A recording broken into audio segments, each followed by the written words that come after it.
Coastal Kannada ವೀಕ್ಷಿಸುತ್ತಿರುವ ಎಲ್ಲ ಸ್ನೇಹಿತರಿಗೂ ನಮಸ್ಕಾರ. ಕೋಸ್ಟಲ್ ಕನ್ನಡದ ಮತ್ತೊಂದು ವಿಡಿಯೋಗೆ ಸ್ವಾಗತ. ಇವತ್ತಿನ ವಿಡಿಯೋದಲ್ಲಿ ನಾವು ನಿಮಗೆ ಮತ್ತೊಮ್ಮೆ ಫ್ಯಾನ್ ವಾರಿಗೆ ತಮಿಳು ಇಂಡಸ್ಟ್ರಿ ಸಾಕ್ಷಿಯಾಗಿದೆ. ಟಿವಿಕೆ ಬಾವುಟವನ್ನ ತೋರಿಸಿದ್ದಕ್ಕಾಗಿ ವಿಜಯ್ ಅಭಿಮಾನಿಗಳಿಗೆ ಅಜಿತ್ ಅವರ ಅಭಿಮಾನಿಗಳು ಚಿತ್ರಮಂದಿರದಲ್ಲಿ ಥಳಿಸಿದ್ದಾರೆ. ಅಷ್ಟಕ್ಕೂ ಈ ಘಟನೆ ಆಗಿದ್ದು ಎಲ್ಲಿ, ಏನಿದರ ಹಿನ್ನೆಲೆ, ಇವೆಲ್ಲವನ್ನ ಇವತ್ತಿನ ವಿಡಿಯೋದಲ್ಲಿ ಒಂದಿಷ್ಟು ವಿಚಾರಗಳೊಂದಿಗೆ ಒಂದಿಷ್ಟು ಅಪ್ಡೇಟ್ಸ್ಗಳನ್ನ ನಿಮ್ಮ ಮುಂದೆ ನಾವು ಪ್ರಸ್ತುತಪಡಿಸ್ತಾ ಇದ್ದೀವಿ.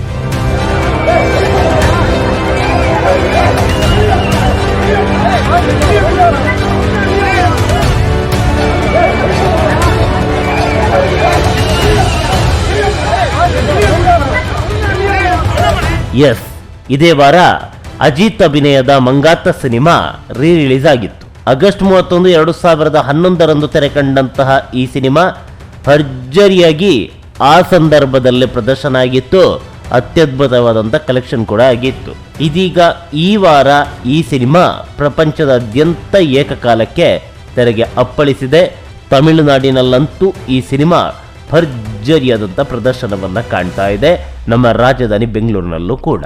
ಹೀಗಿರಬೇಕಾದ್ರೆ ಈ ಸಿನಿಮಾವನ್ನು ವೀಕ್ಷಣೆ ಮಾಡೋದಕ್ಕೆ ಚಿತ್ರಮಂದಿರಕ್ಕೆ ವಿಜಯ್ ಅವರ ಅಭಿಮಾನಿ ಕೂಡ ಬಂದಿದ್ದ.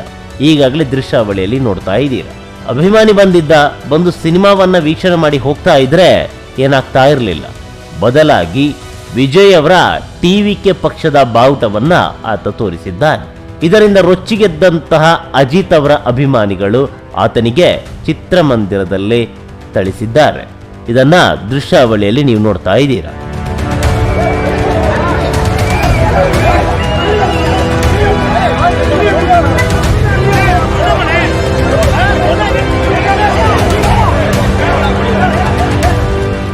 ಈ ಹಿಂದಿನಿಂದಲೂ ಅಜಿತ್ ವರ್ಸಸ್ ವಿಜಯ್ ಅನ್ನುವಂತಾಗಿದೆ ತಮಿಳು ಚಿತ್ರರಂಗದ ಫ್ಯಾನ್ ವಾರ್. ಇವರಿಬ್ಬರ ಅಭಿಮಾನಿಗಳು ಇವತ್ತು ನಿನ್ನೆಯಿಂದ ಅಲ್ಲ, ಸುಮಾರು ವರ್ಷಗಳಿಂದ ಕಿತ್ತಾಡ್ತಾನೆ ಬಂದಿದ್ದಾರೆ.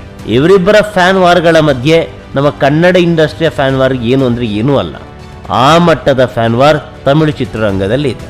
ಇರಲಿ, ಈ ಫ್ಯಾನ್ ವಿಚಾರವನ್ನ ಪಕ್ಕಕ್ಕಿಡೋಣ. ಒಂದಿಷ್ಟು ಮಂದಿ, ಕೆಲಸ ಇಲ್ಲದ ಮಂದಿ ಈ ರೀತಿಯಿಂದ ಫ್ಯಾನ್ ವಾರನ್ನ ಮಾಡ್ತಾ ಇದ್ದಾರೆ. ಇವೆಲ್ಲದಕ್ಕೆ ಒಂದಿಷ್ಟು ಮಂದಿ ಉಪ್ಪು ಖಾರ ಸೇರಿಸ್ತಾ ಇದ್ದಾರೆ. ಇದರಿಂದ ಮಗದೊಂದಿಷ್ಟು ಮಂದಿ ಪ್ರಚೋದನೆಗೊಳಗಾಗಿ ಈ ರೀತಿಯಾದಂತಹ ಹಲ್ಲೆಗಳನ್ನ ಮಾಡ್ತಾ ಇದ್ದಾರೆ.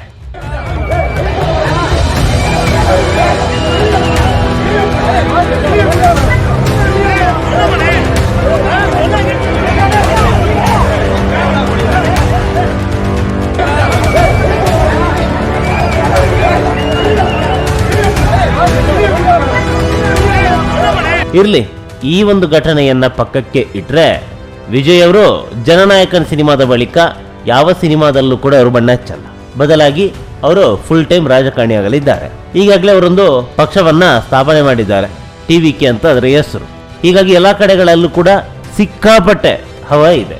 ರಾಜಧಾನಿ ಬೆಂಗಳೂರಿನಲ್ಲೂ ಕೂಡ ವಿಜಯ್ ಅವರ ಅಭಿಮಾನಿಗಳು ಟಿವಿಕೆ ಅಂತ ಚಿತ್ರಮಂದಿರದ ಮುಂಭಾಗದಲ್ಲಿ ಹೇಳ್ಕೊಂಡು ಹೋಗ್ತಾ ಇದ್ದಾರೆ. ಅದೇ ರೀತಿಯಾದಂಥ ಪ್ರಸಂಗ ತಮಿಳುನಾಡಿನಲ್ಲೂ ಕೂಡ ನಡೆದಿದೆ. ಅವನು ಚಿತ್ರಮಂದಿರದಲ್ಲಿ ಸಿನಿಮಾವನ್ನ ವೀಕ್ಷಣೆ ಮಾಡೋದಕ್ಕೆ ಬಂದೋ ಅಥವಾ ಈ ರೀತಿಯಾದ ಸಂದರ್ಭವನ್ನು ಕ್ರಿಯೇಟ್ ಮಾಡಲಿಕ್ಕೆ ಬಂದೋ ಗೊತ್ತಿಲ್ಲ. ಒಟ್ಟಾರೆಯಾಗಿ ಚಿತ್ರಮಂದಿರಕ್ಕೆ ಬಂದಿದ್ದಾನೆ, ಟಿವಿಕೆಯ ಬಾವುಟವನ್ನು ಹಿಡಿದಿದ್ದಾನೆ. ಮೊದಲೇ ಈಗಾಗಲೇ ಹೇಳಿದಂತೆ ಅಜಿತ್ ಅಭಿಮಾನಿಗಳನ್ನ ಕಂಡ್ರೆ ವಿಜಯ್ ಅವರ ಅಭಿಮಾನಿಗಳಿಗಾಗಲ್ಲ, ವಿಜಯ್ ಅವರ ಅಭಿಮಾನಿಗಳನ್ನ ಕಂಡ್ರೆ ಅಜಿತ್ ಅವರ ಅಭಿಮಾನಿಗಳಿಗಾಗಲ್ಲ. ಹೀಗಾಗಿ ಆತನ ಬಟ್ಟೆ ಹರಿದು ಹೋಗುವಂತೆ ಚಿತ್ರಮಂದಿರದಲ್ಲಿ ಥಳಿಸಲಾಗಿದೆ, ಸರಿಯಾಗಿ ಬಾರಿಸಿದ್ದಾರೆ. ಅಷ್ಟೇ ಅಲ್ಲದೆ ಈ ಒಂದು ವಿಡಿಯೋವನ್ನು ಸಾಮಾಜಿಕ ಜಾಲತಾಣಗಳಲ್ಲಿ ಪೋಸ್ಟ್ ಮಾಡಿ ದಳಪತಿ ವಿಜಯ್ ಅಭಿಮಾನಿಗಳ ಹುಚ್ಚು ಬಿಡಿಸುವುದು ಹೇಗೆ ಎಂಬುದು ಅಜಿತ್ ಫ್ಯಾನ್ಸ್ ಮತ್ತು ರಜನಿ ಫ್ಯಾನ್ಸ್ಗೆ ಗೊತ್ತು ಅನ್ನುವ ಕ್ಯಾಪ್ಷನ್ ಅನ್ನು ಕೂಡ ಹಾಕಿಕೊಂಡಿದ್ದಾರೆ. ಇದಕ್ಕೆ ಒಂದಿಷ್ಟು ವಿಜಯ್ ಅವರ ಅಭಿಮಾನಿಗಳು ಅಜಿತ್ ಅವರ ಅಭಿಮಾನಿಗಳಿಗೆ ನಾಚಿಕೆ ಆಗಬೇಕು ಅಂತ ಕಾಮೆಂಟ್ ಅನ್ನು ಕೂಡ ಮಾಡ್ತಾ ಇದ್ದಾರೆ. ಇದರೊಂದಿಗೆ ಮತ್ತೊಂದಿಷ್ಟು ಕೆಸರೆರಚಾಟ ಸಾಮಾಜಿಕ ಜಾಲತಾಣಗಳಲ್ಲಿ ನಡೀತಾ ಇದೆ. ಇವೆಲ್ಲದರೊಂದಿಗೆ ವಿಜಯ್ ಅವರ ದಾಖಲೆಯನ್ನ ಅಜಿತ್ ಅವರು ಮುರಿದಿದ್ದಾರೆ. ಇತ್ತೀಚೆಗೆ ವಿಜಯ್ ಅಭಿನಯದ ಗಿಲ್ಲಿ ಸಿನಿಮಾ ರಿಲೀಸ್ ಆಗಿತ್ತು.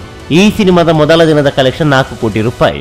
ಆದರೆ ಈ ಕಲೆಕ್ಷನ್ ಅಜಿತ್ ಅವರ ಮಂಗಾತ ಸಿನಿಮಾ ಧೂಳಿಪಟ ಮಾಡಿದೆ. ಮಂಗಾತ ಸಿನಿಮಾದ ಮೊದಲ ದಿನದ ರಿಲೀಸ್ ಕಲೆಕ್ಷನ್ 4.1 ಕೋಟಿ ಅಂತ ಹೇಳಲಾಗ್ತಾ ಇದೆ. ಹೀಗಾಗಿ ಗಿಲ್ಲಿ ಸಿನಿಮಾದ ದಾಖಲೆಯನ್ನ ಅಜಿತ್ ಅವರ ಮಂಗಾತ ಸಿನಿಮಾ ಬ್ರೇಕ್ ಮಾಡಿದೆ.